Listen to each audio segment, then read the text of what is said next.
अध्याय 111 प्रतिभाओं की प्रतियोगिता मार्शल आर्ट संप्रदाय से अमर साधना संप्रदाय तक। लेकिन क्यू का अपने 6 छोटे भाइयों और बहनों के दिलों में बहुत उच्च स्थान था। यहाँ तक कि स्वाभिमानी जियांग झाओशिया भी उसके क्रोध को भड़काने का साहस नहीं करती थी। जैसे जैसे वे परिपक्व होते गए उनकी यह प्रतिष्ठा बढ़ती ही गई। झांग यूचुन कुछ शब्दों से तनावपूर्ण माहौल को हल्का करना चाहता था, लेकिन अपने बड़े भाई के चेहरे के भाव देखकर वह साहस नहीं जुटा सका। लेकिन क्यू को होश आया और उसने देखा कि उसके सभी छोटे भाई बहन घबराकर उसकी ओर देख रहे थे। उन्हें एहसास हुआ कि उन्होंने अभी अभी अपना संयम खो दिया है। वह मुस्कुराया और बोला, आप अपनी चर्चा जारी रखिए, मैं अभी अभी किसी और चीज़ के बारे में सोच रहा था। ली डोंगयुए ने आगे कहा, बड़े भाई आपको ही फैसला लेना चाहिए। सब आपकी बात सुनते हैं और वैसे भी छठे छोटे भाई की शादी का फैसला आपको ही करना चाहिए। बाकी लोगों ने सहमति में सिर हिलाया। वे पहले ही अपनी राय व्यक्त कर चुके थे और उनका मानना था कि लेकिन क्यू सभी दृष्टिकोणों पर विचार करके कार्रवाई का सबसे अच्छा तरीका चुन सकते हैं। ऐसे में पहले 1 साल तक पेई मियाओ का अवलोकन करते हैं। दुनिया में इस समय अफरा तफरी मची हुई है, हो सकता है कि पेई वंश स्वयं ही अपने पतन का कारण बन जाए। लेकिन क्यू ने शांत भाव से बात की और सभी ने सहमति में सिर हिलाया। ली सिफेंग ने राहत की एक हल्की सी सांस ली। सबके अपने अपने कमरों में वापस चले जाने के बाद लेकिन क्यू ने ली सिफेंग और जियांग झाओशिया के बीच बहस छिड़ने की आवाज़ सुनी। जियांग झाओशिया को पूरा विश्वास था कि पेई वंश साजिश रच रहा है और उन्हें पूरी तरह से नष्ट कर देना ही सबसे अच्छा तरीका होगा। लेकिन ली सिफेंग, जिसका दिल पेई मियाओ पर आ गया था, ने उस पर भरोसा करने पर जोर दिया। अपने पलंग पर पालथी मारकर बैठे लेकिन क्यू ने उनकी लड़ाई सुनी। किसी न किसी तरह उनके शब्दों ने उसके दिल में एक हल्की सी अनुभूति जगा दी। उनके पास दाव वंश पैनल था, जिसकी मदद से वे अपने शिष्यों की वफादारी और भाग्य संबंधी विशेषताओं को देख सकते थे। लंबे समय से उसे ऐसा लगता था मानो वह दूसरों के भाग्य को नियंत्रित कर सकता है, लेकिन अब अचानक उसे ऐसा नहीं लग रहा था। शायद जिन्हें भाग्य के लक्षण कहा जाता था वे महज नियति की संभावनाएं थी, कुछ ऐसा जिसे तोड़ा जा सकता था या कुछ ऐसा जिसका अनुसरण किया जा सकता था। फिर भी कुछ ऐसा मौजूद था जो उसकी इच्छा से परे था और भाग्य में हस्तक्षेप करने से उसे रोकता था। वह मानव हृदय था, लेकिन क्यू को एहसास हुआ कि वह बहुत अहंकारी हो गया था। उसने भाग्य के लक्षणों को दोहराने की अपनी क्षमता पर भरोसा करते हुए अमरता प्राप्त करने का प्रयास किया, लेकिन वह अपने आसपास के लोगों को अपने ही मार्ग पर चलने के लिए बाध्य नहीं कर सका। यदि ली सिफेंग पेई मियाओ के साथ अपना मौका चूक जाता है और बाद में अमरता की खोज में असफल हो जाता है, तो क्या वह अपनी मृत्युशैया पर उससे नाराज होगा? शायद उन्हें ली सिफेंग की इच्छा का सम्मान करना चाहिए, उन्हें उनकी इच्छाओं को पूरा करने में मदद करनी चाहिए और उनके रास्ते में आने वाली हर बाधा को दूर करना चाहिए। देखभाल का ये सबसे अच्छा तरीका होगा। जब ली किंग क्यू को ये बात समझ में आई तो उसे ऐसा लगा जैसे उसके दिल से एक भारी बोझ उतर गया हो। प्रकृति को अपने वेग से चलने दें। जीवन भर एक साथ रहना पहले से ही नियति में लिखा था। अमरत्व की प्राप्ति के लिए एक साथ प्रयास करना सौभाग्य की बात होगी। यदि नहीं तो इस जीवन में इस बंधन को संजो कर रखें। पेई मियाओ के शामिल होने से क्लियर स्काई संप्रदाय पर किसी भी तरह का कोई प्रभाव नहीं पड़ा। टेम्परिंग हॉल के शिष्यों ने केवल इतना ही देखा कि अब उनके हॉल मास्टर के बगल में एक युवती थी और दोनों अक्सर बातें करती और हंसती थीं, जिससे लगता था कि वे काफी करीब हैं। नव वर्ष का त्योहार आ गया, जो एक नए साल की शुरुआत का संकेत था। जूजिन ने उम्मीदों को निराश नहीं किया और वह पोषणकारी जीवन ऊर्जा क्षेत्र की 5वीं परत तक पहुंचने वाले पहले सच्चे संचरण शिष्य बन गए। ट्रू ट्रांसमिशन के शिष्यों के बीच ये खबर तेजी से फैल गई। ऐसा कहा जाता है कि संप्रदाय के गुरु ने स्वयं जूजिन को प्रशंसा के लिए बुलाया, जिससे सभी शिष्यों का मनोबल काफी बढ़ गया। लेकिन क्यू को जूजिन की उपलब्धि पर सचमुच खुशी हुई। इसका अर्थ ये था कि क्लियर स्काई संप्रदाय के 7 भाइयों के अलावा संप्रदाय ने अंततः एक और ऐसे शिष्य का पोषण किया था जो अपने दम पर खड़ा होने में सक्षम था। यांग ज्यूडिंग और शेन यू के विपरीत, जो बाद में शामिल हुए थे, जूजिन का पालन पोषण पूरी तरह से क्लियर स्काई संप्रदाय द्वारा किया गया था। वह एक सच्चा मुख्य शिष्य था। लेकिन क्यू की व्यवस्था के तहत जूजिन टेम्परिंग हॉल के उप हॉल मास्टर बन गए और 13 तलवारबाज राक्षस हॉल में समाहित हो गए। ली सिफेंग बेहद खुश था। उसे विश्वास था कि टेम्परिंग हॉल को आखिरकार एक शक्तिशाली साधक की देखरेख का जिम्मा मिल गया है, जिससे वह बिना किसी चिंता के प्रशिक्षण के लिए बाहर जा सकेगा। जब जूजिन ने 5वीं परत प्राप्त कर ली तो झाओ झेन और जिया दोनों प्रेरित हुए और उन्होंने और भी अधिक लगन से साधना शुरू कर दी। उनके पीछे चाय युनशांग, लियांग, लियुयान, हानलैंग और अन्य लोगों ने भी कड़ी मेहनत की और पीछे रहने से इनकार कर दिया। इन सब के अलावा लेकिन क्यू ने दर्जनों अन्य प्रतिभाशाली लोगों को अपनी ताकत जुटाते हुए और दुनिया के सामने अपना नाम रोशन करने के लिए सही समय की प्रतीक्षा करते हुए देखा। फरवरी की शुरुआत में झाओ जेन ने पोषणकारी जीवन ऊर्जा क्षेत्र की 5वीं परत प्राप्त कर ली, जिससे तुरंत ही जूजिन की प्रसिद्धि उन पर छा गई। प्रशिक्षण कक्ष के भीतर उप हॉल मास्टर के क्वार्टर में जूजिन प्रशिक्षण मिशनों का आयोजन कर रही थी। 13 तलवारबाजों में से जेंग यूनकियाओ मेज के सामने खड़ी होकर बोली, झाओ जेन कितना अद्भुत प्रतिभाशाली है। वह तो अभी सिर्फ 9 साल का है, सोचो वयस्क होकर वह कितना शक्तिशाली होगा। ऊपर देखे बिना जूजिन ने मुस्कुराते हुए कहा, बेशक, आखिर वह संप्रदाय गुरु का शिष्य है। हर किसी को संप्रदाय गुरु का शिष्य बनने का सौभाग्य नहीं मिलता, अगर मैं चाहूं भी तो नहीं बन सकता। आप ऐसा नहीं कह सकते सीनियर ब्रदर। युआन ली को देखिए, उसकी योग्यता तो कहीं ज्यादा खराब है। मेरे विचार से आप उसे आसानी से बदल सकते हैं, जेंग यूनकियाओ ने जूजिन का बचाव करते हुए कहा। जूजिन ने अपना सिर उठाया और उसे घूर कर देखा। बकवास मत करो, संप्रदाय के गुरु के मार्गदर्शन के बिना मैं आज जो कुछ भी हासिल कर पाया हूं वह कभी नहीं कर पाता। जहां तक युआन ली की बात है, उसे कम मत समझो। अगर तुम ध्यान से देखोगे तो पाओगे कि संप्रदाय के गुरु उसे सबसे ज्यादा पसंद करते हैं। वे उसे झाओ झेन से भी ज्यादा अपने साथ ले जाते हैं। शायद एक दिन युआन ली सबको चौंका देगा। सचमुच? जेंग यूनकियाओ को यकीन नहीं हुआ। जूजिन ने अर्थपूर्ण मुस्कान दी। युआन ली ने अभी तक साधना में कोई खास प्रतिभा नहीं दिखाई है, लेकिन लोगों से व्यवहार करने में वह झाओ झेन से कहीं अधिक समझदार है। व्यक्तिगत रूप से मैं ये देखने के लिए उत्सुक हूं कि वह आगे चलकर क्या बनता है। जेंग यूनकियाओ ने इस पर विचार किया। उनकी बातचीत से पूरे क्लियर स्काई संप्रदाय का माहौल प्रतिबिंबित हो रहा था। जब सभी लोग झाओ जेंग की अद्भुत प्रतिभा पर आश्चर्यचकित थे तो ये स्वाभाविक था कि युआनली का नाम भी सामने आएगा। दोनों की उम्र लगभग एक जैसी थी और वे अक्सर संप्रदाय के गुरु के साथ प्रशिक्षण में जाते थे, लेकिन उनकी साधना संबंधी उपलब्धियां एक दूसरे से बिल्कुल अलग थीं। उस दिन दोपहर के समय लेकिन कियू तलवार संप्रदाय के हॉल की ओर पहाड़ी रास्ते पर चल रहा था, तभी उसकी मुलाकात विपरीत दिशा से आ रहे युआनली से हुई। 9 वर्षीय बच्ची ने नीले रंग का एक सुसंगठित धार्मिक वस्त्र पहना हुआ था। उनके चेहरे की बनावट कोमल और आकर्षक थी, उनकी आंखें चमकीली और साफ थीं। उनकी ऊर्जा और व्यवहार ने लिकिन कियू का मनोबल तुरंत बढ़ा दिया। उन्हें इस बात पर गर्व महसूस हुआ कि उन्होंने इस शिष्य का कितनी अच्छी तरह से पालन पोषण किया था। मालिक, लिकिन कियू को देखते ही युआनली ने तुरंत अपनी गति बढ़ा दी और विनम्रतापूर्वक झुककर अभिवादन किया। लिकिन कियू ने मुस्कुराते हुए पूछा, आप कहाँ से आ रहे हैं? मैं अपने बड़े भाई को दोपहर का खाना देने गया था। आह, युआन क्यूई सचमुच व्यस्त होने पर भी उसे आपकी देखभाल की जरूरत होती है। भाई बस संप्रदाय में योगदान देना चाहता है। ठीक है, वापस जाओ और अपनी साधना जारी रखो। लेकिन कियू ने युआनली के बालों को धीरे से सहलाया और फिर तलवार संप्रदाय के हॉल की ओर आगे बढ़ गई। युआनली अपने गुरु की जाती हुई पीठ को देखने के लिए मुड़ा। उसकी आंखें चमक रही थीं, हालांकि रास्ते में सुनी गई गपशप से उसका दिल भारी महसूस हो रहा था। अपने गुरु के स्नेह और साथी शिष्यों के संदेह से वह अंदर ही अंदर घुट रहा था। उसने अपने स्वामी से उसे छोड़ देने के लिए कहने पर भी विचार किया था, लेकिन जब भी वह उस सौम्य मुस्कान को देखता तो उसे पता चल जाता कि वह ऐसा नहीं कर सकता। भले ही अपने लिए नहीं, लेकिन उसे अपने स्वामी के लिए दृढ़ रहना ही था। उसे कुछ महान उपलब्धि हासिल करनी थी ताकि वह पूरे क्लियर स्काई संप्रदाय को यह साबित कर सके कि उसके गुरु का निर्णय कभी गलत नहीं था। ये सोचते ही युआनली की आंखों में दृढ़ संकल्प की झलक दिखाई दी। उसे पता भी नहीं था कि उसके माथे पर एक हल्का सुनहरा निशान उभर आया था, जैसे कोई छिपी हुई तीसरी आंख खुलने ही वाली हो। वह मुड़ा और लिन शियाओ आंगन के पीछे स्थित जंगल की ओर प्रशिक्षण के लिए चल पड़ा। इसी बीच लिकिन कियू तलवार संप्रदाय के हॉल में पहुंचे, जहां 50 शिष्य ध्यान कर रहे थे और अपनी तलवार की ऊर्जा को परिष्कृत कर रहे थे। सबसे आगे शेन युए बैठे थे। उनके बगल में एक तलवार तैर रही थी, जो एक अमर तलवारबाज की गरिमा को दर्शाती थी। हालांकि उम्रदराज होने के बावजूद शेन यू की असाधारण साधना क्षमता और गहरी समझ ने उनकी प्रगति को आश्चर्यजनक रूप से तेज बनाए रखा। वह पहले ही पोषणकारी जीवन ऊर्जा क्षेत्र की तीसरी परत तक पहुंच चुके थे। लेकिन कियू अपनी बढ़ती हुई शक्ति को महसूस कर सकता था। उसकी जीवन शक्ति उसकी तलवार की शक्ति को रूपांतरित कर रही थी। उसने देखा कि ली सिफेंग भी वहीं मौजूद था, सामने की पंक्ति के किनारे पर बैठा हुआ, अपने बगल में खड़ी सम्राट रहस्यमयी तलवार के साथ साधना कर रहा था। उन्हें परेशान किए बिना लेकिन कियू चुपचाप देखती रही। अपनी जन्मजात तलवार के प्रति जुनूनी होने की विशेषता के कारण तलवार चलाने की तकनीकों के बारे में उनकी समझ असाधारण थी। वे उनके द्वारा उपयोग की जा रही तलवार ऊर्जा शोधन विधि को समझ सकते थे। यह एक ऐसी चीज थी जिसे उसने पहले कभी नहीं देखा था। संभवतः इसे स्वयं शेन यू ने बनाया था, क्योंकि जियांग झाओशिया, हालांकि तलवार संप्रदाय की एक वरिष्ठ सदस्य थी, इस जगह पर शायद ही कभी आती थी। आधे घंटे बाद शेन यू ने अपनी आंखें खोलीं। उन्होंने लिकिन कियू के आगमन को काफी पहले ही देख लिया था, लेकिन उन्हें उम्मीद नहीं थी कि वह इतनी देर तक रुकेंगे। जब उसने नजर घुमाई और लिकिन कियू को गलियारे में चुपचाप आंखें बंद करके खड़े देखा, जिसके चारों ओर तलवार की ऊर्जा हल्की हल्की घूम रही थी, तो उसका दिल कांप उठा। वो ऐसा कैसे कर सकता है? शेन यू मन ही मन हैरान रह गई। आदिम एकता शास्त्र का अभ्यास करने के बाद से ही उसे यह एहसास हो गया था कि उसकी पराजित 10,000 तलवारों के संप्रदाय में लौटने के कारण नहीं, बल्कि स्वयं जीवन शक्ति के सार के कारण हुई थी। लेकिन कियू महज एक तलवारबाज नहीं थे। अब ऐसा प्रतीत होता था कि लेकिन कियू की तलवारबाजी की समझ किसी से कम नहीं थी, नहीं जियांग झाओशिया की। लेकिन कियू ने अपनी आंखें खोली और दूर से शेन युए को सिर हिलाकर अभिवादन किया। फिर ली सिफेंग को भी अपनी ओर देखते हुए देखकर उसने उसे पास आने का इशारा किया। जैसे ही ली सिफेंग उठा, अन्य शिष्यों ने भी अपनी आंखें खोल दीं। जब उन्होंने उसे जाते हुए देखा तो उनकी निगाहें स्वाभाविक रूप से उसका पीछा करने लगी और जल्द ही उन्होंने संप्रदाय प्रमुख की आकृति को देख लिया। तलवार संप्रदाय के शिष्यों में उत्साह फैल गया। संप्रदाय प्रमुख कब आए? पता नहीं, लेकिन काफी समय हो गया होगा। देखो, उसके चारों ओर तलवार की ऊर्जा अभी तक फैली नहीं है। वह हमारे साथ साधना कर रहा होगा। क्या आपको लगता है कि संप्रदाय के गुरु मेरी छिपी हुई प्रतिभा को पहचान लेंगे और मुझे अपना शिष्य बना लेंगे? सपने देखते रहो। अगर वह तुम्हें सिर्फ एक मुख्य शिष्य के रूप में नियुक्त करता है तो तुम्हें संतुष्ट रहना चाहिए। अगर मुझे पता होता कि संप्रदाय प्रमुख आ रहे हैं तो मैं अभी और अधिक प्रयास करता।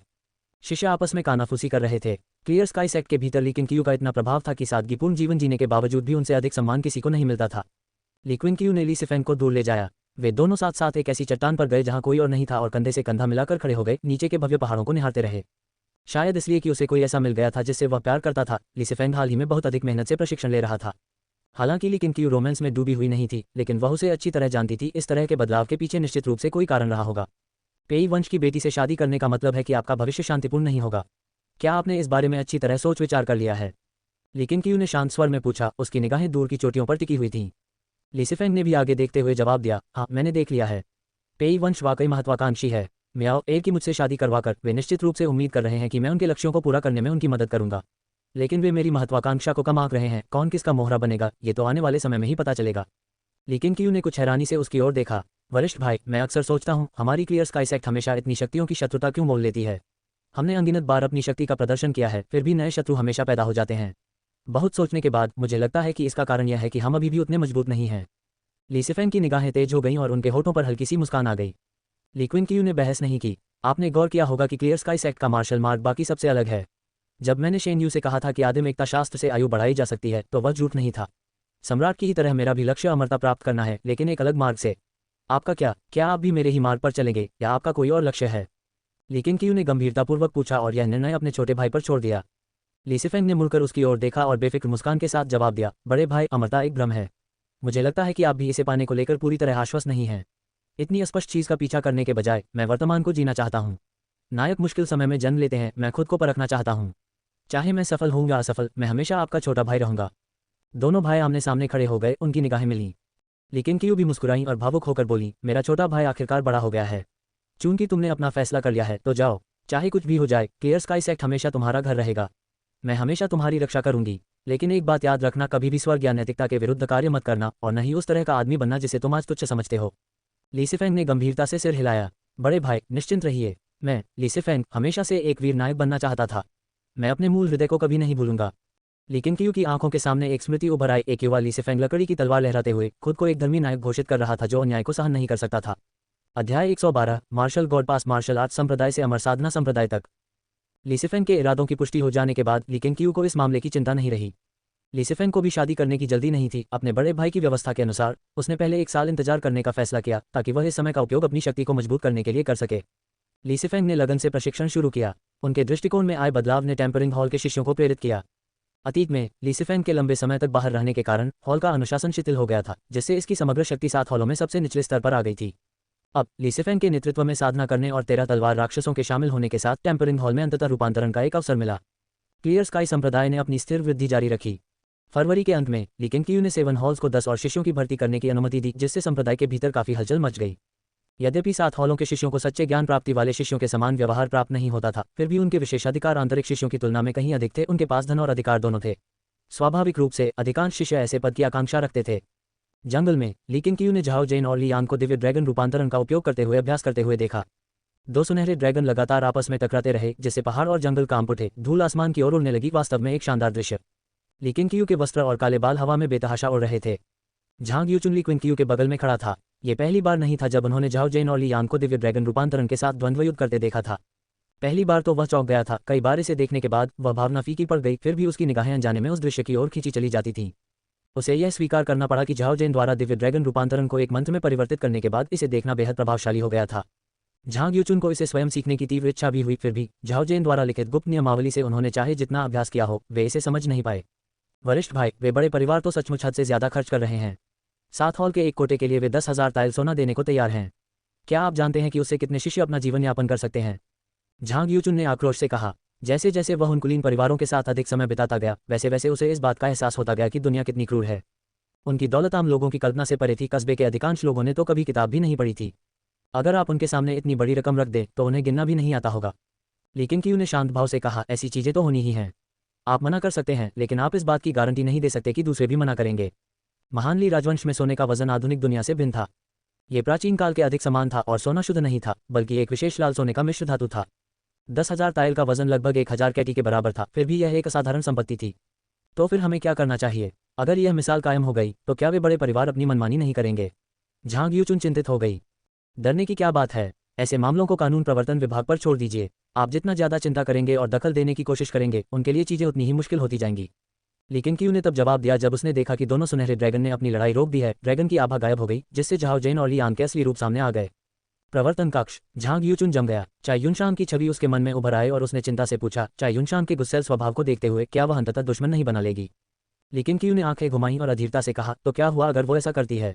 जो भी हमारे नियमों को तोड़ने की हिम्मत करता है वो हमें उकसाता है।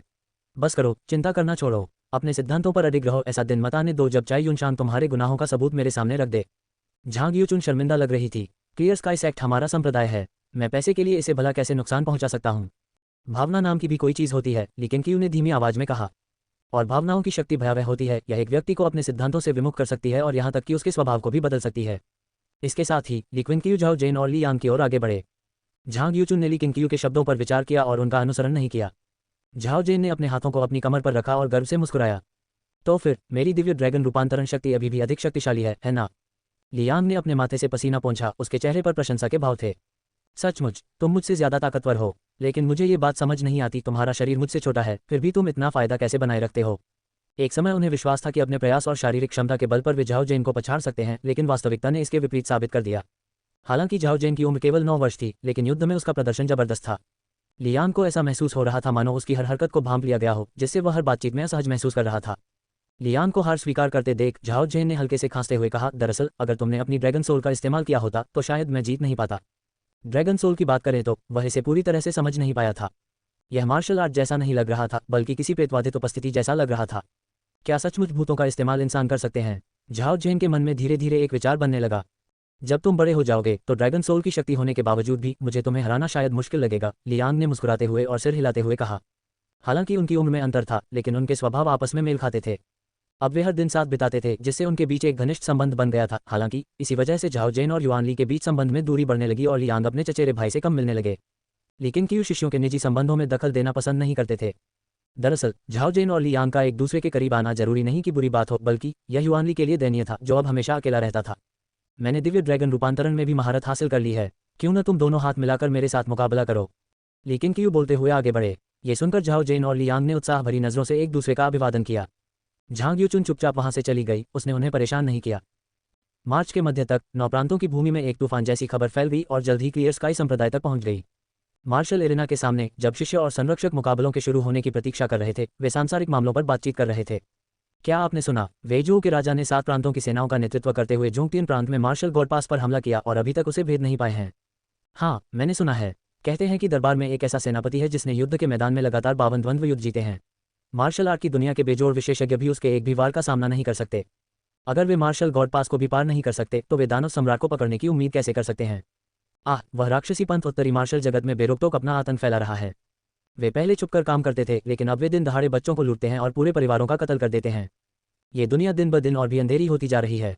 कम से कम वुजोह सबसे सुरक्षित प्रांत बन गया है। कई शरणार्थी, कुलीन परिवार और व्यापारी सभी वहां पलायन कर रहे हैं। जब शिष्य आपस में गपशप कर रहे थे, तब ली किंग ने सीधे मामले का सामना किया। लिंगजियाओ कोर्टयार्ड के अंदर ली क्विन और झांग यूचुन एक लंबी मेज पर बैठे थे। उनके सामने 3 आदमी बैठे थे, जिनमें से एक किंजुए थे, जो किन्ये के पिता थे। अन्य 2 लोगों से नजरें मिलाने के बाद किंजू ने कहा, संप्रदाय के गुरुजी, मैं जानता हूं कि आपका क्लियर स्काई संप्रदाय सांसारिक संघर्षों से दूर रहना चाहता है और वास्तव में यह एक पवित्र स्थान है। लेकिन जब दुनिया पर विपत्ति आती है तो कोई भी अछूता नहीं रह सकता।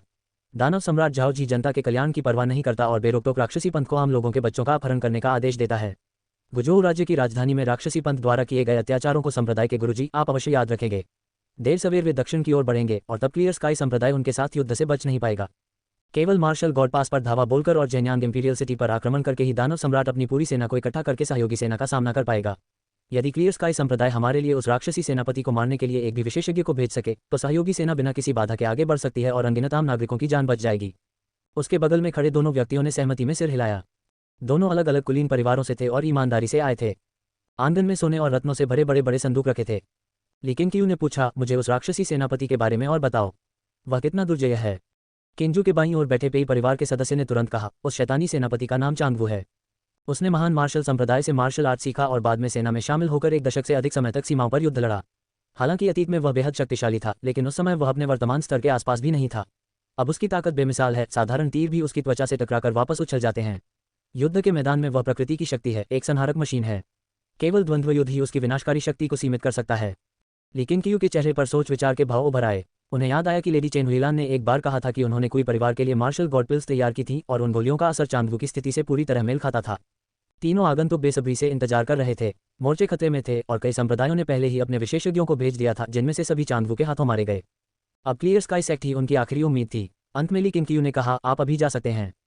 कल मैं किसी को आपके साथ मार्शल गॉड पास तक जाने के लिए नियुक्त करूंगा। तीनों व्यक्ति अत्यंत प्रसन्न हुए और धन्यवाद देने के लिए तुरंत उठकर झुक गए। झांग यूचुन उन्हें बाहर तक छोड़ने गई और थोड़ी देर बाद वापस लौटी। लेकिन क्यू के बगल में बैठे हुए उन्होंने भावुक होकर कहा, किंजुए द्वारा लाए गए दोनों व्यक्ति साधारण नहीं हैं।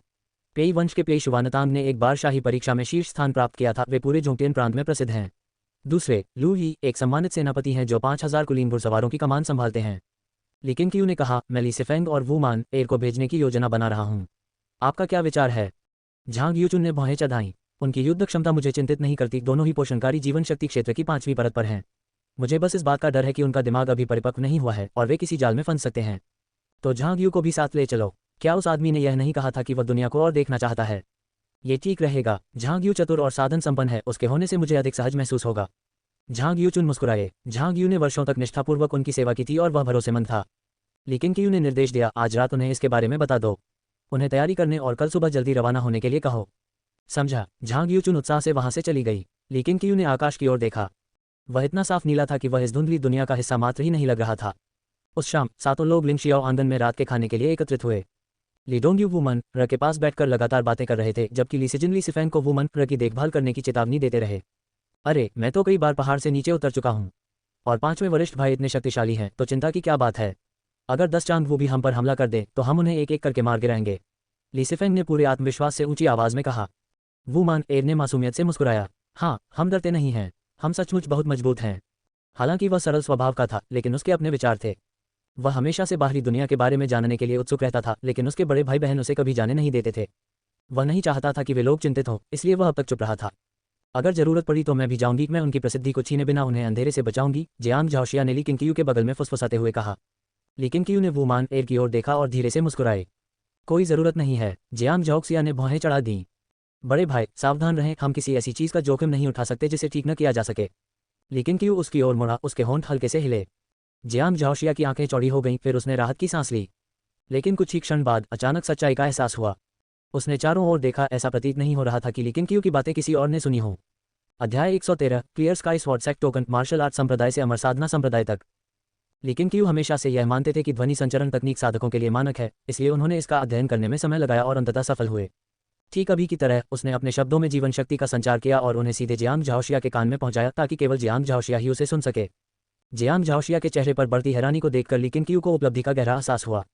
सबके चले जाने के बाद जियांग झाओशिया ली किंगकियू के पीछे कमरे में गई और उससे ये जानने की मांग की कि उसने ये कैसे किया। ली किंगकियू ने उससे यह बात नहीं छिपाई और उसे ध्वनि संचरण तकनीक के बारे में बताया। जियांग झाओशिया तुरंत इसे सीखना चाहती थी। ध्वनि संचरण तकनीक को करना कठिन नहीं था, कठिन हिस्सा तो इसके निर्माण में था। जियांग झाओशिया ने एक ही अगरबत्ती के समय में इसे पूरी तरह से सीख लिया और पूरी तरह से संतुष्ट होकर चली गई। अगली सुबह ली सिफेंग, वुमानेर और झांग यू किंजुए के साथ चले गए। उन्होंने पहाड़ी मार्ग अपनाया, जिससे रास्ते में मिलने वाले शिष्य ये सोचने लगे कि वे पहाड़ से नीचे क्यों उतर रहे हैं। हमेशा की तरह ली सिफेंग, जिसे अपनी शान दिखाने का शौक था, ने घोषणा की कि वे एक राक्षसी सेनापति को मारने के लिए मार्शल गॉड पास की ओर जा रहे हैं। ये खबर तेजी से फैल गई, जिससे शिष्यों में उत्साह और उम्मीद जाग उठी कि वे क्लियर स्काई संप्रदाय को गौरव दिलाएंगे। उस दोपहर लेकिन क्यू किन्ये से मिलने के लिए स्पिरिट माइन गई। किंजुए चाहता था कि किन्ये पहाड़ से नीचे उतरे और किन परिवार के लिए पुण्य और गौरव लाए। लेकिन क्यू संदेश पहुंचाने के लिए वहां मौजूद थी। अंतिम निर्णय किन्ये को लेना था। जिया से हारने के बाद से किन्ये साधना करने के लिए स्पिरिट माइन में एकांतवास कर रहा था। अब वह पोषणकारी जीवन ऊर्जा क्षेत्र की चौथी परत तक पहुंच चुका था। ये प्रगति की एक उल्लेखनीय गति थी, जिसका श्रेय काफी हद तक स्पिरिट माइन के आध्यात्मिक ऊर्जा से भरपूर वातावरण को जाता है। किन्ये इस बात से भलीभांति परिचित था और अब ली किंगकियू के प्रति उसकी वफादारी का स्तर 97 था। गुरुजी, मैं युद्ध क्षेत्र में जाना चाहता हूं, किन्ये ने गंभीरता से कहा, और वरिष्ठ वु द्वारा छोड़े गए 10 दिशाओं के दानव वशीकरण दन को विश्व भर में प्रसिद्ध बनाना चाहता हूं। लेकिन किंगकियू को आश्चर्य नहीं हुआ। मुस्कुराते हुए उन्होंने उत्तर दिया, तो कल पहाड़ से नीचे उतर जाना। सबसे पहले राज्य की राजधानी जाना। तुम्हारा किन परिवार पहले ही वहां स्थानांतरित हो चुका है। तुम्हारे पिता ने तुम्हारे लिए एकदम उपयुक्त एक दिव्य हथियार बनाया है। किन्ये ने सिर हिलाया। थोड़ी देर हिचकिचाने के बाद पूछा, गुरुजी, क्या मैं भविष्य में भी क्लियर स्काई संप्रदाय का शिष्य रहूंगा? ली किंगकियू ने उसकी ओर देखा। क्या मैंने कहा था कि मैं तुम्हें संप्रदाय से निष्कासित कर रहा हूं? ये सुनकर किन्ये के चेहरे पर एक बड़ी सी मुस्कान आ गई। पिछले 2 सालों में यह उसकी सबसे खुशी भरी मुस्कान थी। इसके बाद ली किंगकियू ने अपना हाथ उठाया और किन्ये को दिखाने के लिए तलवार की आकृति से खुदा हुआ एक काला टोकन दिखाया। उन्होंने गंभीरता से कहा, ये क्लियर स्काई स्वॉर्ड सेक्ट का टोकन है। यदि तुम कभी बुराई के मार्ग पर भटकते हो और निर्दोष नगरवासियों को नुकसान पहुंचाने के लिए सेक्ट की गुप्त तकनीकों का उपयोग करते हो, तो स्वॉर्ड सेक्ट इस टोकन का उपयोग करके तुम्हें ढूंढ निकालेगा। तुम्हें दंड भुगतना पड़ेगा, यहां तक कि मृत्यु भी। किन्ये उस काले तलवार की आकृति वाले प्रतीक को घूरते हुए जम गया। इसके बाद के दिनों में ली किंगकियू के निर्देश पर clear sky sword sect token सभी शिष्यों को दिखाया गया, ताकि वे इसकी उपस्थिति को याद रख सकें। इसका यह भी संकेत था कि तलवार संप्रदाय को किसी भी क्षण सक्रिय किया जा सकता है। फ्री स्पिरिट हॉल के मुख्य हॉल के अंदर प्राचीन लकड़ी की अलमारियों की कतारें लगी हुई थी, जिनमें से प्रत्येक शिष्यों के नामों के रजिस्टरों से भरी हुई थी। दरवाजे के सामने वाली दीवार के सामने एक लकड़ी की मेज रखी थी, जिसका उपयोग संप्रदाय के मामलों को निपटाने के लिए किया जाता था। झांग पिंग मेज के सामने बैठा था। उसके हाथ में एक अजीब सी किताब थी, मार्शल आर्ट की दुनिया से जुड़ी अजीब अफवाहों का एक संग्रह। आज ड्यूटी पर उनकी बारी थी। जब तक कोई असामान्य घटना न घटित न हो, आमतौर पर यहाँ ज्यादा भीड़भाड़ नहीं होती थी। कदमों की आहट सुनाई दी, जिससे झांग पिंग ने ऊपर देखा और उसने झांग योचुन को अंदर आते देखा। हॉलमास्टर झांग, सीनियर ब्रदर चुजिंग अभी तक वापस क्यों नहीं लौटे? झांग पिंग ने जल्दी से पूछा। झांग योचुन आमतौर पर उसके प्रति दयालु था, इसलिए उसने चुजिंग के ठिकाने के बारे में सीधे पूछने की हिम्मत की। चुजिंग को गए कई महीने हो गए थे और झांग पिंग की बेचैनी बढ़ती जा रही थी। वह पढ़ने पर भी ध्यान केंद्रित नहीं कर पा रही थी। झांग योचुन रुक गई और उसकी ओर देखने लगी। अगर कोई और यह सवाल पूछता तो वह कुछ नहीं करता, लेकिन चूंकि यह लड़का सीनियर ब्रदर के लिए बहुत महत्वपूर्ण था, इसलिए उसने चेतावनी देना अपना कर्तव्य समझा। शायद वह वापस नहीं आएगा, झांग यूचुन ने डेस्क के पास आते हुए धीरे से कहा। झांग पिंग की आंखें डर से चौड़ी हो गईं। क्यों, क्या उसके साथ कुछ हुआ? झांग यूचुन ने आसपास देखकर सुनिश्चित किया कि कोई और आसपास तो नहीं है, फिर फुसफुसाते हुए कहा, दरअसल उसकी पहचान असामान्य है। वह गुप्त इरादों से क्लियर स्काई संप्रदाय में आया था। वह इतने लंबे समय से गायब है, शायद भेद खुलने के डर से। मैं आपको सिर्फ एक बात बता सकती हूँ, चू जिंग का संबंध राक्षसी पंथ से था, शैतानी पंथ। झांग पिंग के चेहरे का भाव एकदम बदल गया, उसकी आंखें भय से कांपने लगीं। झांग यूचुन जानती थी कि झांग पिंग और चू जिंग काफी करीबी दोस्त थे। इस डर से कि कहीं वह युवक उसकी बात पर विश्वास न करे, उसने आगे कहा, चू जिंग दयालु और मददगार प्रतीत होता था, कभी अपना आपा नहीं खोता था, पर किसी व्यक्ति के दिल की सच्चाई कभी नहीं जानी जा सकती। मुझ पर शक मत करना, मुझे आप पर विश्वास है। झांग पिंग ने कांपते हुए उसकी बात काट दी। चू जिंग की अतीत की दयालुता को याद करके उसका भय और भी गहरा हो गया। उसने राक्षसी पंथ के बारे में कहानियां सुनी थी, उसके लिए उसके सदस्य अक्षम्य खलनायक थे। क्या चू जिंग ने उसे पहले ही चिन्हित कर लिया था? बहुत संभावना है। वह इतना साधारण था, फिर भी चू जिंग हमेशा उसकी देखभाल करता था, स्पष्ट रूप से उसे अपने पक्ष में करने की कोशिश कर रहा था, उसे जासूस बनाने की कोशिश कर रहा था। झांग यूचुन को उम्मीद नहीं थी कि झांग पिंग इतनी आसानी से उस पर विश्वास कर लेगा। वह क्षण भर के लिए स्तब्ध रह गया, लेकिन जब उसने लड़के का चेहरा और भी पीला पड़ते देखा तो उसे अचानक सीनियर ब्रदर की चेतावनी याद आ गई। ये लड़का कमजोर इरादों वाला है, मुसीबत आने पर भागने लगता है, उसे क्लियर स्काई सेक्ट छोड़ने के बारे में सोचने भी मत देना। झांग यूचुन को ठीक से पता नहीं था कि सीनियर ब्रदर को झांग पिंग में क्या दिखता था, लेकिन चूंकि उन्हें ये बात इतनी स्पष्ट रूप से बताई गई थी, इसलिए उन्हें लड़के के चंचल विचारों को दबाना पड़ा। अगर उसकी नज़र सचमुच तुम पर है तो चाहे कुछ भी हो जाए, क्लियर स्काई सेक्ट को मत छोड़ो। कम से कम यहाँ तो कोई तुम्हें नुकसान नहीं पहुंचा सकता, झांग यूचुन ने गंभीरता से कहा। झांग पिंग से हर उठा। वह वास्तव में उस संप्रदाय से भागकर किसी ऐसे दूसरे संप्रदाय में जाने के बारे में सोच रहा था जहां उसे कोई न जानता हो। लेकिन झांग यूचुन की बातें सुनने के बाद उसने पहाड़ से नीचे उतरने की हिम्मत ही खो दी। उसे नीचे की दुनिया से भी डर लगने लगा। उसके बदलते भावों को देखकर झांग यूचुन को काफी मजा आया। ये पहली बार था जब उसने किसी के चेहरे पर इतने जीवंत बदलाव देखे थे। वह लगभग हंस पड़ा। इस बारे में किसी से बात मत करना, कहीं ऐसा न हो कि हम दुश्मन को सतर्क कर दें। यह अंतिम चेतावनी देने के बाद झांग यूचुन मुड़ी और चली गई। झांग पिंग मेज के सामने स्तब्ध बैठा था, मानो उसे लग रहा हो जैसे पूरी दुनिया उसके प्रति शत्रुतापूर्ण हो गई हो। सुबह की साधना पूरी करने के बाद ली केंग क्यू ने एक यात्री का वेश धारण किया और पर्वतीय जंगल के पीछे स्थित चट्टान पर पहुंचा। धुंध से ढकी घाटी को निहारते हुए वह धैर्यपूर्वक प्रतीक्षा करता रहा।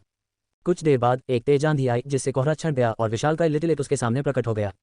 उसका सिर लगभग ली केंग क्यू के पूरे शरीर जितना बड़ा था। उसकी रत्न जैसी बात जैसी आंखें चमक उठी और उसने एक स्पष्ट गूंजती हुई चीख निकाली। लिटिल एट की साधना अब पोषणकारी जीवन ऊर्जा क्षेत्र की चौथी परत तक पहुंच चुकी थी। वर्षों के प्रशिक्षण के बाद इसने आदिम एकता शास्त्र की ऊर्जा को अवशोषित करने की विधि में महारत हासिल कर ली थी और वास्तव में साधना के मार्ग पर कदम रख दिया था। इतना ही नहीं, लिटिल एट ने ली केंग क्यू के साथ एक आध्यात्मिक संबंध भी बना लिया था। हालांकि वह बोल नहीं सकता था, ली केंग क्यू उसके विचारों को समझ सकता था। यह एक अद्भुत अनुभूति थी जिससे ली केंग क्यू को लिटिल एट की भावनाओं का एहसास हुआ। अब वह किसी जानवर की तरह नहीं बल्कि एक इंसान की तरह लग रहा था, शायद 8 या 9 साल के लड़के की तरह। अधिक सटीक रूप से कहें तो ली केंग क्यू को लगा कि लिटिल एट पहले से ही एक दानव है। वे आ गए, तो चलो चलते हैं। खुद से कुछ बुदबुदाते हुए ली केंग क्यू लिटिल एट की पीठ पर कूद गया। उन्होंने झांग यूचुन को पहले ही सूचित कर दिया था कि वह कुछ दिनों के लिए पहाड़ से बाहर जा रहे हैं और संप्रदाय को चिंतित न करें। झांग यूचुन ने इस पर सवाल नहीं उठाया था। आखिरकार ली केंग क्यू की ताकत के साथ वह कहीं भी खुद को संभाल सकता था। इसके अलावा क्लियर स्काई सेक्ट अब वैसा नहीं रहा जैसा पहले था। जियांग झाओशिया और जूनिंग की सुरक्षा में कोई भी दुश्मन उन्हें धमकी नहीं दे सकता था। लिटिल एट ने अपने पंख फैलाए और आकाश में उड़ गया। उसकी पीठ पर खड़े होकर ली केंग क्यू हवा का सामना कर रहा था और स्वतंत्रता का आनंद ले रहा था। क्लियर स्काई माउंटेन से उत्तर की ओर बढ़ते हुए ली केंग क्यू को रास्ता नहीं पता था, लेकिन लिटिल एट को याद था। जब ली सिफेंग और अन्य लोग रवाना हुए तो उसने लिटिल एट को कुछ दूरी से उनका पीछा करने के लिए कहा था। वह वुमान एयर को लेकर चिंतित था। उनका प्रतिद्वंद्वी कोई साधारण व्यक्ति नहीं था, मार्शल आर्ट की दुनिया का कोई साधारण बदमाश नहीं था, बल्कि एक भयंकर जनरल था जिस पर मार्शल गॉडपिल लेने का संदेह था। ली केंग क्यू उस गोली को लेकर काफी उत्सुक थी। उन्होंने पहले ही चेन हुईलान को शोध के लिए एक उत्पाद को परिष्कृत करने का निर्देश दिया था, लेकिन दुर्भाग्य से दुर्लभ सामग्रियां अभी भी एकत्रित की जा रही थीं। जैसे जैसे क्लियर स्काई सेक्ट का विकास होता गया, ली केंग क्यू को यह एहसास होने लगा कि धन सबसे महत्वपूर्ण चीज नहीं है, संसाधन सबसे महत्वपूर्ण है। कुछ चीजें ऐसी होती हैं जिन्हें खरीदा नहीं जा सकता, चाहे किसी के पास कितना भी पैसा क्यों न हो। कुछ ही देर में ली केंग क्यू का ध्यान नीचे के नजारे की ओर चला गया। हालांकि वह कभी कभी लिटिल एट पर सवार होकर प्राचीन विशाल पर्वत श्रृंखला के आसपास उड़ान भरता था, लेकिन उसने कभी भी व्यापक दुनिया को देखने के लिए इसे आगे जाने का साहस नहीं किया था। ऊपर से देखने पर पृथ्वी विशाल और असीम रूप से फैली हुई दिखाई देती थी। पर्वत श्रृंखलाएं अंतहीन रूप से घुमावदार थीं। एक किसान होने के बावजूद वह प्रकृति की विशालता के सामने स्वयं को छोटा महसूस करता था। उसे अचानक आश्चर्य हुआ, इतने विशाल साम्राज्य पर शासन करने के बाद क्या सम्राट झाओ जी ने वास्तव में कभी अपनी सारी भूमि पर नजर डाली थी? नश्वर सम्राट शायद ही अपने ही पहाड़ों और नदियों की भव्यता को समझ पाते थे। इस लिहाज से देखा जाए तो खेती करना ही बेहतर रास्ता था। लिटिल एट अविश्वसनीय रूप से तेज गति से उड़ता था। क्लियर स्काई माउंटेन से जोंगटियन प्रांत तक पहुंचने में 2 घंटे से भी कम समय लगा, जो ली केंग क्यू के पिछले जीवन के हवाई जहाजों की तुलना में तेज था। बाज की पीठ पर खड़े होकर ली किंग ने नीचे देखा और उसे प्रसिद्ध मार्शल गॉड पास दिखाई दिया। मार्शल गॉड पास दो विशाल चट्टानों के बीच स्थित था जो सैकड़ों मीटर तक फैला हुआ था, भव्य और विस्मयकारी। इसके पीछे शाही सेना के शिविर थे जिनमें अनगिनत तंबू पूरे इलाके में फैले हुए थे। दर्रे के सामने एक बंजर भूमि फैली हुई थी जहां हल्के लाल धब्बे दिखाई दे रहे थे। पास आने पर पता चला कि वे खून के तालाब थे। 7 प्रांतों की गठबंधन सेना ने अपना अड्डा लगभग 10 मील आगे पहाड़ी घाटियों में स्थापित किया था। आकाश से देखने पर मार्शल गॉड पास एक विशालकाय अजगर की तरह दिखता था जो धरती पर कुंडली मारकर बैठा हो और घाटी को सील कर रहा हो। लेकिन क्यू ने लिटिल एज से और ऊपर चढ़ने को कहा। वह पूरे जोंगटियन प्रांत को देखना चाहता था। लिटिल एज बादलों के सागर को चीरते हुए ऊपर की ओर तेजी से उड़ा। नीचे से कोहरा छटने के बाद लेकिन क्यू ने नीचे की ओर जमीन पर नजर डाली। उन्हें समझ में आया कि अतीत में कई राजवंशों के लिए जोंगटियन शाही राजधानी के रूप में क्यों कार्य करता रहा था। इसकी सीमाओं के आसपास की पर्वत श्रृंखलाओं ने एक प्राकृतिक अवरोध का निर्माण किया जिसने प्रांत की रक्षा की और मार्शल गॉड पास को प्रवेश का एकमात्र मार्ग बना दिया। मार्शल आर्टिस्ट पहाड़ों को पार कर सकते थे लेकिन रथों और घोड़ों से लैस सेनाएं ऐसा नहीं कर सकती थीं। 7 प्रांतों की सेनाओं में कोई हलचल न देखकर लेकिन क्यू ने अनुमान लगाया कि आज कोई लड़ाई नहीं होगी। इसलिए उसने लिटिल एज को निकटतम शहर की ओर निर्देशित किया। हालांकि यह निकटतम था, फिर भी यह 100 ली से अधिक दूर था। जैसे ही वे शहर के करीब पहुंचे लेकिन क्यू नीचे उतर गई। उसका इरादा अकेले अंदर जाकर आसपास का जायजा लेने का था। पहाड़ों में इतने साल बिताने के बाद कभी कभी उसकी इच्छा होती थी कि वह नीचे की जीवंत दुनिया का अनुभव करे। इस शहर को पेन सिटी कहा जाता था। यह विशेष रूप से समृद्ध नहीं था लेकिन फिर भी एक प्रसिद्ध बड़ा शहर था जो सराय और दुकानों से भरा हुआ था। युद्ध में भागे हुए घुमकड़ों ने इसकी हलचल भरी सड़कों को भर दिया था। सड़क पर चलते हुए ली किंग ने हर जगह लोगों को मार्शल गॉड पास की स्थिति के बारे में चर्चा करते हुए सुना। चांग वू का नाम अक्सर लिया जाता था, यहाँ तक कि जोंगटियन के आसपास भी उन्हें अभी भी शैतानी सेनापति कहा जाता था, जो दर्शाता है कि शाही दरबार को जनता के दिलों में कितनी कम लोकप्रियता प्राप्त थी। अध्याय 114 जिम्मेदारी लेना। मार्शल आर्ट संप्रदाय से अमर साधना संप्रदाय तक। पेन सिटी का एक लंबा इतिहास था। पहाड़ों के बीच बसा एक 800 साल पुराना प्राचीन शहर जो एक मजबूत युद्धकालीन वातावरण में डूबा हुआ था। जिधर भी नजर जाती चारों ओर घूमते हुए मार्शल आर्टिस्ट अपने कौशल का प्रदर्शन करते नजर आते थे। लेकिन क्यू आराम से गलियों में टहल रहे थे, एक पकी हुई रोटी खरीद रहे थे, उनकी कमर पर शराब की बोतल लटकी हुई थी। वे पूरी तरह से सहज थे। उन्होंने इस बात पर विचार किया कि क्या क्लियर स्काई माउंटेन को भी अपनी खुद की वाणिज्यिक प्रणाली स्थापित करनी चाहिए। इस तरह संप्रदाय अधिक समृद्ध दिखाई देगा। पेन सिटी की एकमात्र कमी यह थी कि उसकी सड़कें बहुत कीचड़ भरी थीं, जिससे उसके वस्त्रों के किनारे गंदे हो जाते थे। शहर में 1 घंटे तक घूमने के बाद लेकिन क्यू सरकारी कार्यालय के सामने पहुंचा, जहां उसने शहरवासियों की एक शोरगुल भरी भीड़ को इकट्ठा देखा। जिज्ञासावश वह हंगामा देखने के लिए और करीब चला गया। भीड़ की फुसफुसाहट उसके कानों तक पहुंची। सचमुच निर्दयी, लोगों को मौत के मुंह में धकेल रहे हैं। बेचारी औरत, पता नहीं अब वो कैसे जिएगी। दरअसल काउंटी मजिस्ट्रेट को कोई परिवार को नाराज करने का डर है, इसलिए वह उसके लिए खड़े होने से इनकार करता है क्योंकि उसे अपनी आधिकारिक पदवी खोने का डर है।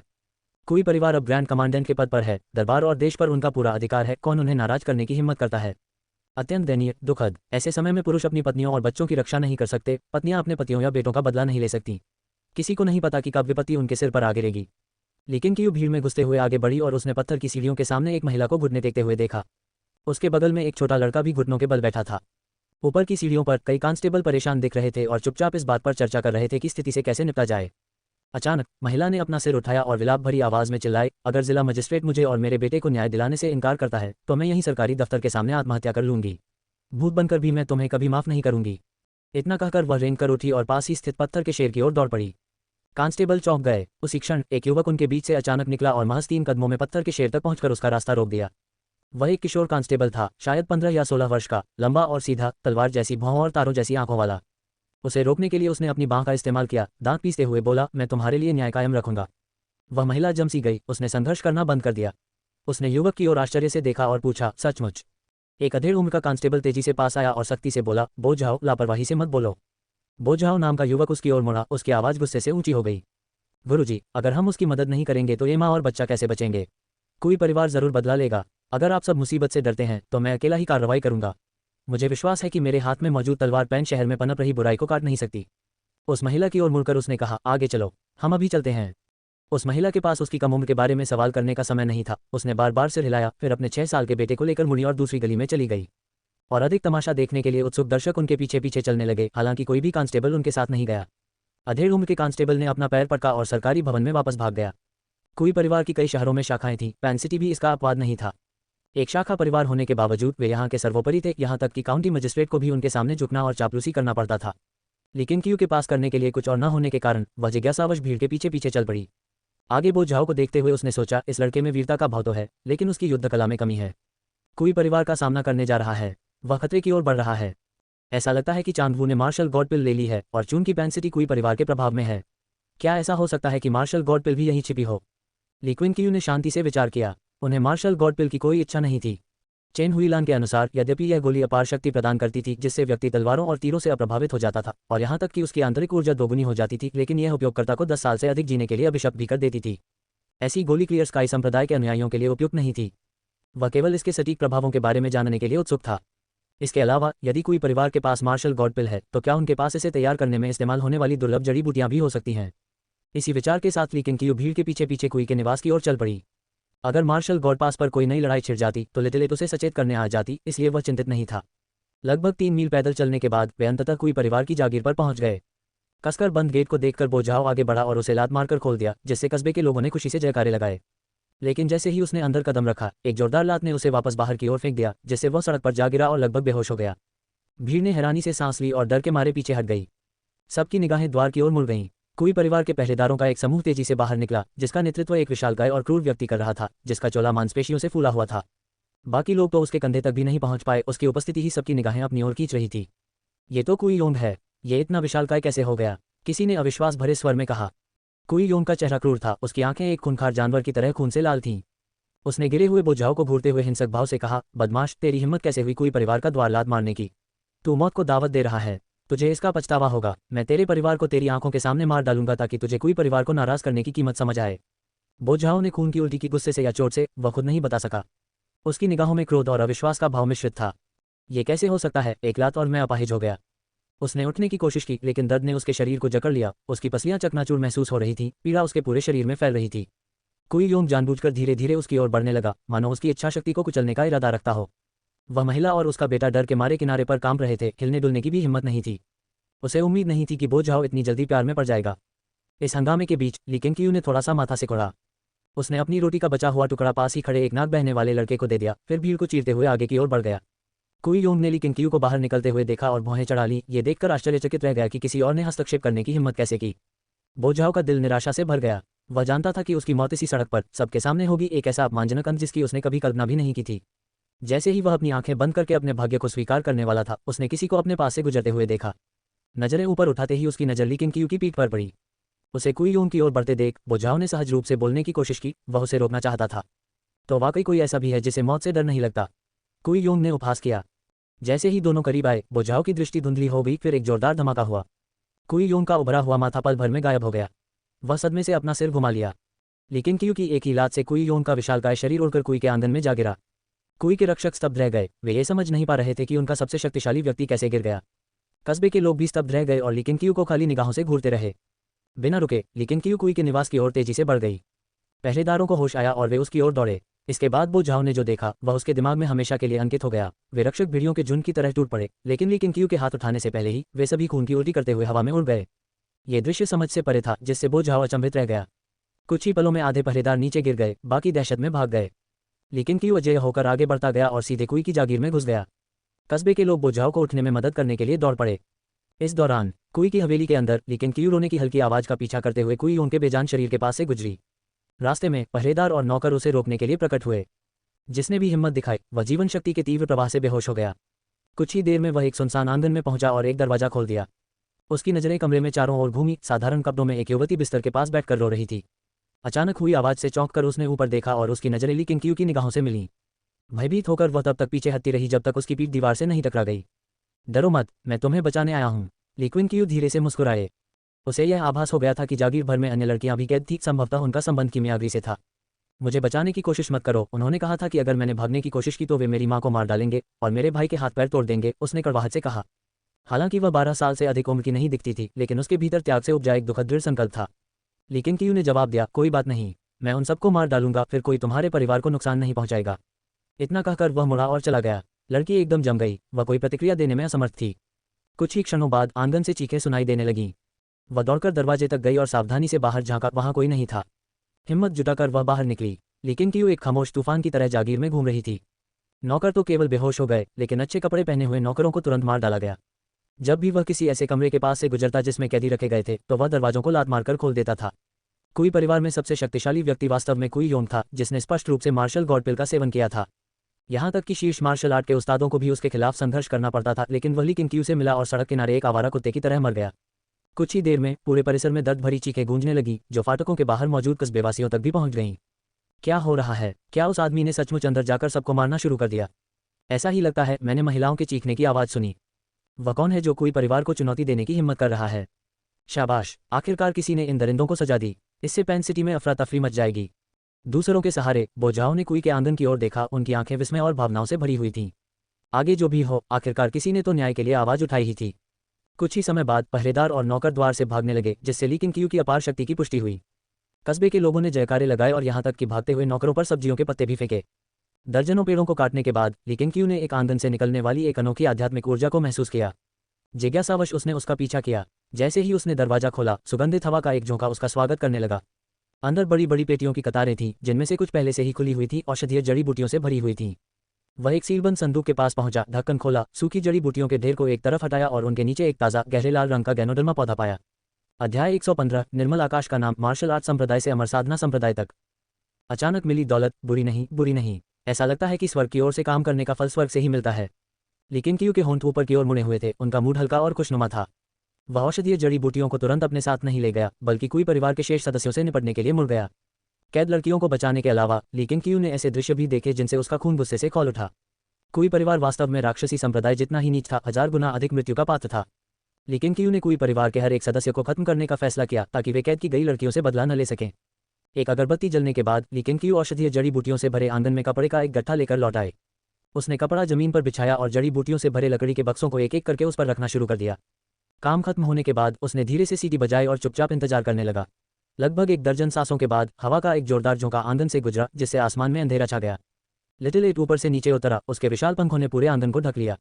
लेकिन कियू ने उसे घूरकर देखा और आंगन के बाहर इंतजार करने का इशारा किया। इसके बाद उसने बक्सों को उसकी पीठ पर लादना शुरू किया और उन्हें कपड़े से कसकर बांध दिया। ये सुनिश्चित करने के बाद कि वे गिरेंगे नहीं, उसने लिटिल एट को जड़ी बूटियां वापस क्लियर स्काई संप्रदाय को पहुंचाने का निर्देश दिया।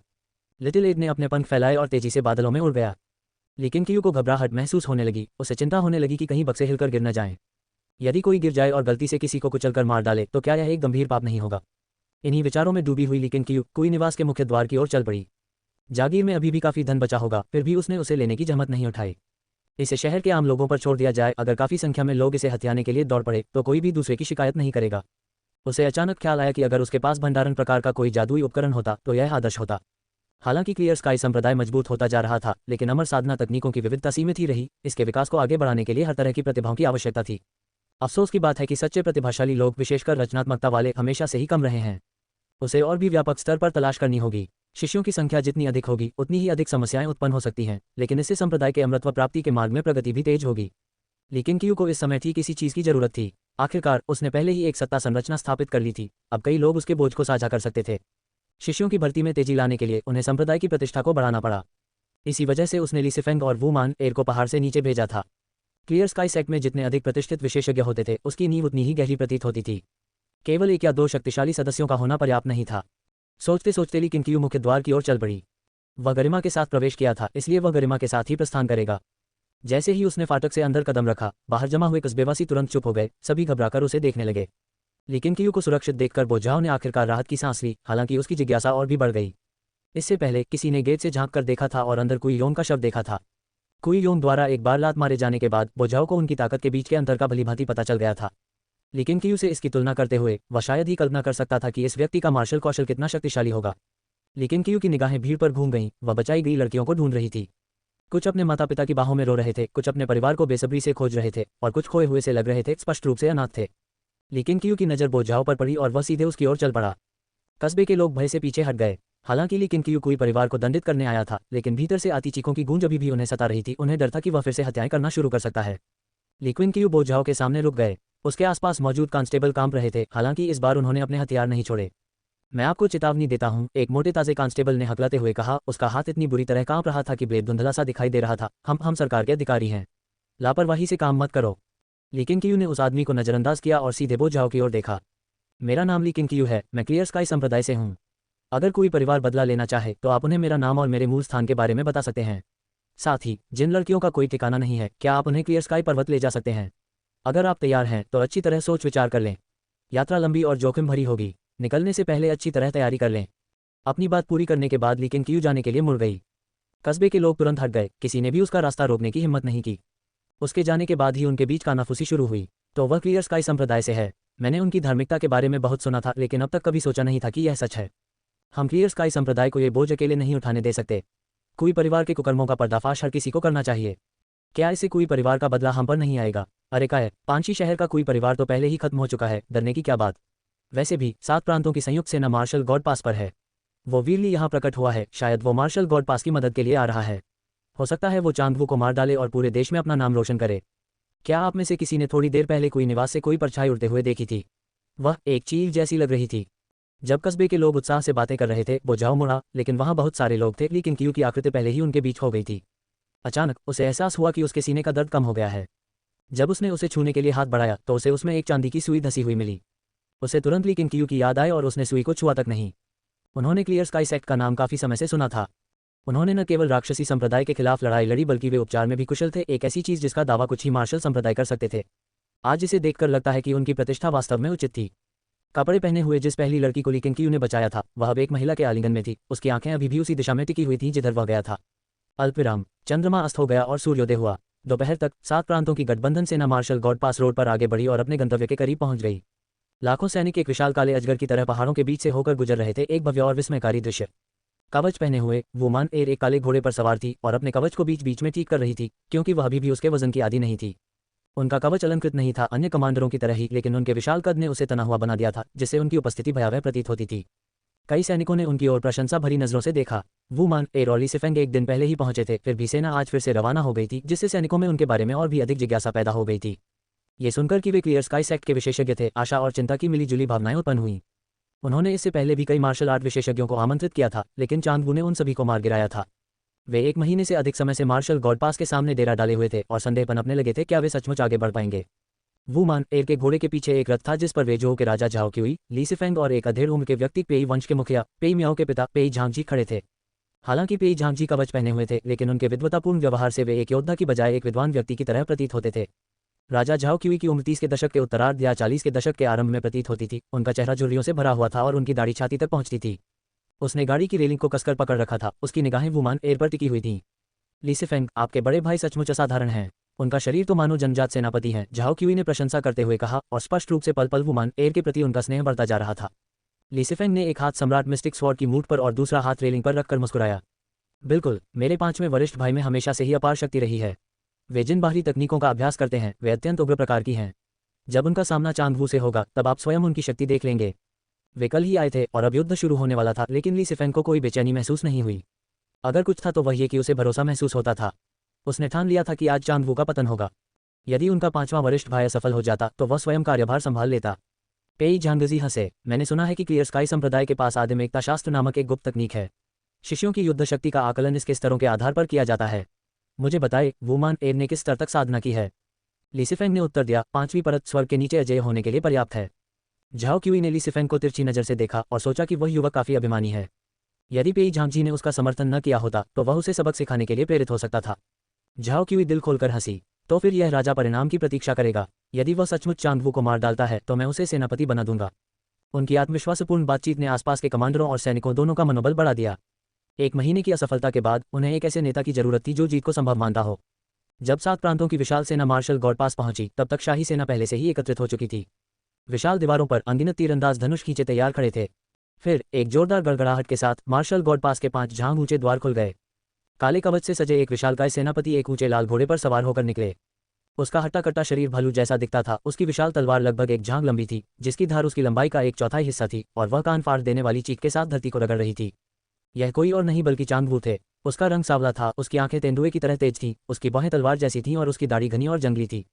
उसकी आवाज़ गरज की तरह गूंजी और वह दहाड़ा, वेई के राजा, क्या तुम द्वंद्व युद्ध करोगे या अपनी सेना भेजोगे? मैं आपको कुछ सलाह दूं। पूरी ताकत से हमला करो, मुझे जी भर के मारने दो। जितनी जल्दी तुम हिम्मत हारोगे उतनी जल्दी तुम्हें मरने के लिए घर जाना पड़ेगा। चांदवू की हंसी पहाड़ों के बीच गूंज उठी, जिससे चौंककर पक्षियों के झुंड तितर बितर हो गए। युद्ध के मैदान में गठबंधन सेना के प्रत्येक सैनिक ने उसके ताने सुने और क्रोध से अपने हथियार भींच लिए। राजा झाओ क्यूई ने नाक सिकुड़ी और अपने एक सेनापति को अर्थपूर्ण दृष्टि से देखा। ढोल बजाओ, रास्ता साफ करो। जनरल ने अपना झंडा उठाया और आदेश चिल्लाकर दिया। तभी ढोल बजने लगे। मोर्चे पर तैनात सैनिकों ने रास्ता छोड़ दिया, जिससे वुमान एयर के लिए 2 ली लंबा मार्ग खुल गया। रथ के ऊपर खड़े होकर ली सिफेंग ने पुकारा, 5वें वरिष्ठ भाई, जाओ उसे बेरहमी से मार डालो। जितनी जल्दी तुम उसे मारोगे हमारा मनोबल उतना ही ऊंचा होगा। वुमान एयर मुस्कुराया, फिर अपनी चाबुक चलाए और आगे बढ़ गया। घोड़ों के खुरों की आवाज़ सैनिकों के बीच गूंज उठी और हजारों निगाहें उसकी ओर मुड़ गईं। सभी जानते थे कि उसे चांद वू के साथ द्वंद्व युद्ध करना था। हालांकि चांद वू की क्रूरता कुख्यात थी, फिर भी उन्होंने वू मान एर की जीत के लिए प्रार्थना की, न केवल सम्मान के लिए बल्कि अपने परिवारों के लिए भी। दानव सम्राट को पकड़ना और इस अराजकता को समाप्त करना ही उनके प्रियजनों के लिए अंततः शांति से रहने का साधन था। अपने ऊपर टिकी अपार आशाओं से अनभिज्ञ वू मान एर ने निगाहों को नजरअंदाज कर दिया। उसकी निगाहें दूर खड़े चांद वू पर टिक गईं और उसके चेहरे पर गुस्से का भाव उभर आया। आगे की कहानी जानने के लिए लाइक और सब्सक्राइब जरूर करें, क्योंकि आगे हर कदम पर एक नया रहस्य आपका इंतजार कर रहा है।